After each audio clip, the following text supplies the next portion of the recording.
కాళేశ్వరం ప్రాజెక్టును అడ్డుకున్నాడు చంద్రబాబు నాయుడు. పాలమూరు ఎత్తిపోతల పథకాన్ని, దిండి ఎత్తిపోతల పథకాన్ని, తుమ్మిళ్ళ లిఫ్టును, భక్తరామదాస్ లిఫ్టును, ఎన్నో తెలంగాణ ప్రాజెక్టులను నేను అడ్డుకున్నాడు. దానికి ఎందుకు నీ పీపీటీలో చూపించలేదు?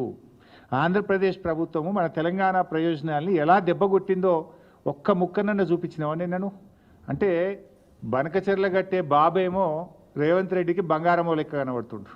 బనకచెర్లను ఆపాలని పోరాటం చేస్తున్న బీఆర్ఎస్ పార్టీ ఏమో ఈయనకు సచిన పాము లెక్క కనబడుతుంది. గోదావరిలో నీళ్లున్నాయి, పైన ఉండేవాళ్ళు వాడుకుంటారు, కిందలో వాడుకోవచ్చు. 2000 టీఎంసీ నీళ్లు సగటున 100 సంవత్సరాలు సముద్రంలోకి పోయినాయి.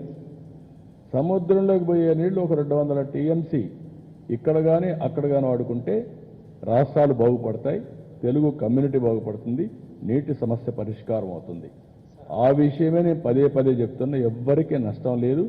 నేను తెలంగాణలో ఉండే ప్రాజెక్ట్స్ గోదావరి పైన ఎప్పుడు అపోజ్ చేయలేదు, అపోజ్ చేయను కూడా.